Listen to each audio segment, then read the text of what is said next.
about baseball. Time for our player resume, sponsored by Indeed. Upload your resume today. And we're talking Dodgers, Padres, and Cody Bellinger's amazing home run robbery last night.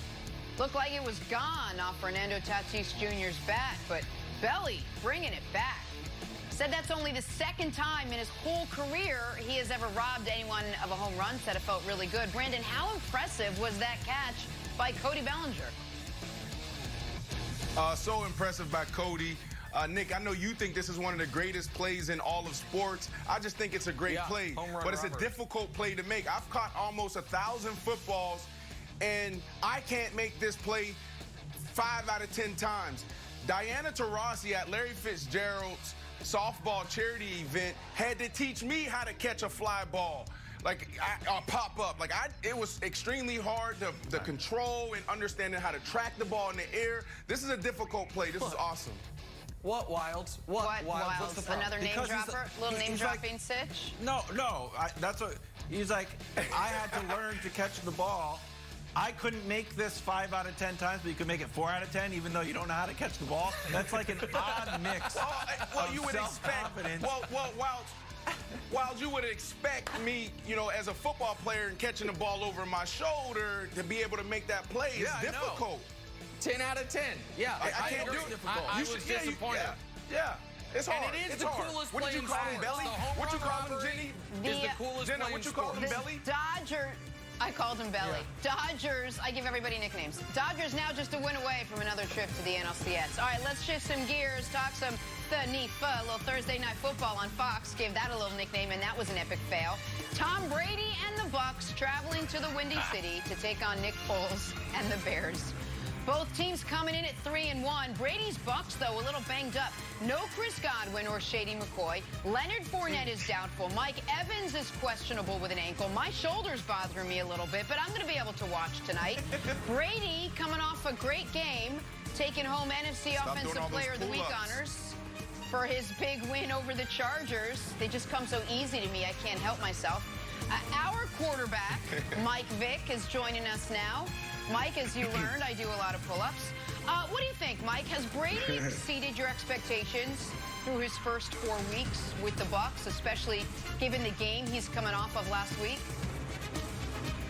No, he hasn't exceeded my expectations. This is what I expected from Tom Brady.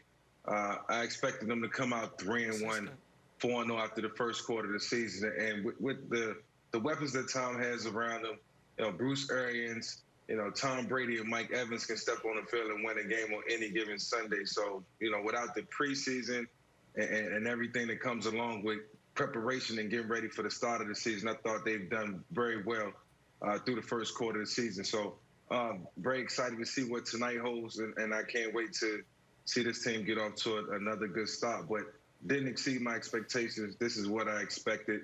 They have the team to beat any team on any given Sunday. He has not exceeded my expectations because it's Tom Brady to GOAT. However, there's a clear contrast. And, Nick, you tried to get to this a couple segments ago. You talked about Dwayne Haskins.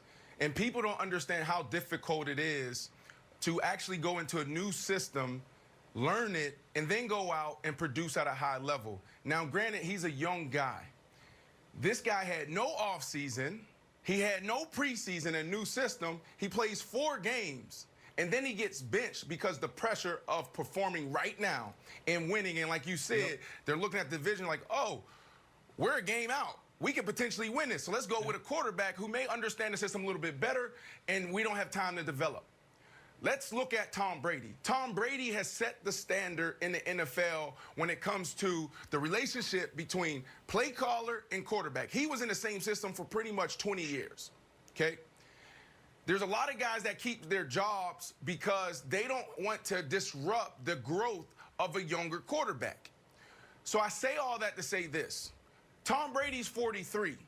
We knew when he left New England that it wasn't, oh, he's going to go through this process of learning. It's going to be a down year, developmental year. Like, no, you're 43. It's week to week for you. You're going to find a place where you can win a championship right now. But the reality is it's tough to go into a situation, build chemistry with new guys, learn a new playbook or implement your playbook. And we're seeing Tom Brady actually show guys how easy it can be on the outside of being able to rack up some wins and put up some stats. But the reality is, and Mike, you know this, it's hard for a guy to go in a new system and perform. So because he's the GOAT, he's supposed to win. But for him to do this and not look like a Dwayne Haskins or outing like, Phillip Rivers, this is him showing you why he's the GOAT.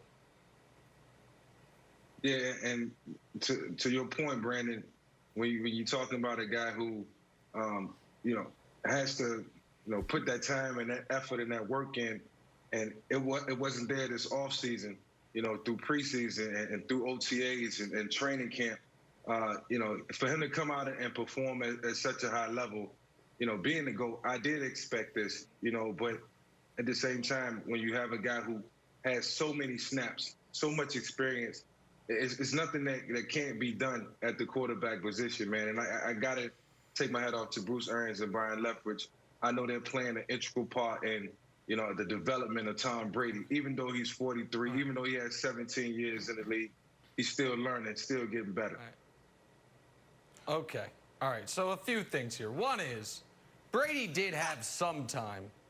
Got a little extra time when he went to Leftwich's house when he wasn't supposed to, ended up breaking into the neighbor's house. They held those against NFLPA recommended workouts on those fields. We all just pretend those didn't happen. So that he did have a little bit of time. But yeah, little time. Mike and Brandon, you guys weren't here. I picked all 256 games of the season because I do that every year. So you go through every team's schedule, pick games. I picked the Bucs to miss the playoffs, and I picked them to start 3-1. So I'm not surprised by their record. They're supposed to have won their last 3 games. I need to see this. Did win. Where's this bracket? They did. We could show it to you another time. They did win their last 3 games. The issue is the next 8. Because over the next 8 games, it's not just this week at Chicago, a game I think they're going to lose, and then Green Bay, and then Oakland. It's a few weeks later, the rematch against New Orleans, and then it's games against the Rams and the Chiefs. So this 3-1 start can turn into 4-6 awful quick. And if it's not going to, then if I may dare, and I know it's tough, especially when Mike's on the show, level a little bit of criticism of Tom Brady, he needs to be more consistent because Brady's played 4 games, Wilds. 2 of them have been excellent. 2 of them have been awful. He hasn't played an average game yet. He hasn't had a single mediocre performance. He's had 2 really bad games and 2 outstanding games. If you're betting on the Bucs, you believe what he did the last 2 weeks is sustainable throughout the year. I don't even think it's sustainable till the end of the night. Because I think the Bears are going to get pressure on him. And what we've seen from Brady over the last few years is a precipitous drop in his quarterback rating and accuracy. Okay, quarterback rating and accuracy when he's pressured, Wilds. So go ahead, whisper away. Can you hear me? Can you hear me if I whisper like this? Patrick Mahomes also had 2 good games and 2 bad games. Patrick Mahomes had 2 good games and 2 bad games, too. Okay. He did. Yeah, Patrick Mahomes had 2 good games and 2 bad games. So if you want to say he's the best quarterback in the league, he made $500 million. He's had 2 really good games, and he looked terrible against the Patriots, and he looked terrible against the Chargers. So I chalk that up to, hey, not only maybe it's the genius of Bill Belichick, sure, but maybe it's just kind of like a feel-out period. But Tom Brady's got new everything, and Patrick Mahomes has new nothing. I don't want to turn this into a Patrick Mahomes bash fest, but I think saying that Tom Brady's only had 2-2, well, a lot of guys have had 2-2. Lamar's not quite right. Just because Russell and Aaron Rodgers look great, Patrick Mahomes doesn't. So I feel like that's okay. Yeah, well, I mean, let's go back to what we're talking, like the expectations, right? Like that's what we're like week 4 and him looking the way he looks. You can go back to the last time we saw this, and it was Peyton Manning going from the Colts and taking a year off, and then going into the Denver Broncos. His first year there, Vic, 37 touchdowns, 11 INTs. His second year, he lit it up. 55 touchdowns, record year, 10 interceptions. So for Tom Brady to go last game, throw 5 TDs, that's special because it's so hard going into a new system and trying to develop chemistry and continuity. This is a special moment for Tom Brady. I'm telling you, I know he got some hell of a games in front of him, Nick, but Tom is playing at a high level. Okay. We got to understand I'm just going to very quickly. Go ahead, Mike. Mike, you go. Mike, go ahead. I'll address Miles after. You go, Mike. Real quick, Nick.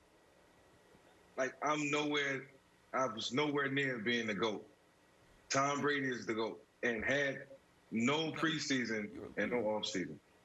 And for him to be able to go out and execute the offense, he had a couple pick sixes and a couple bad games, but he had no preseason. He had no prep time to get ready for an opposing defense, other than the film that he was able to watch for the first 2 or 3 weeks of the season. And that's one thing that you can do. In August, you can start prepping ahead of time. But I got to give Tom credit because he's running a new system, and he really didn't get a chance to run it versus a different defense in the preseason. That's where the preseason is so valuable. So I got to give him props for that.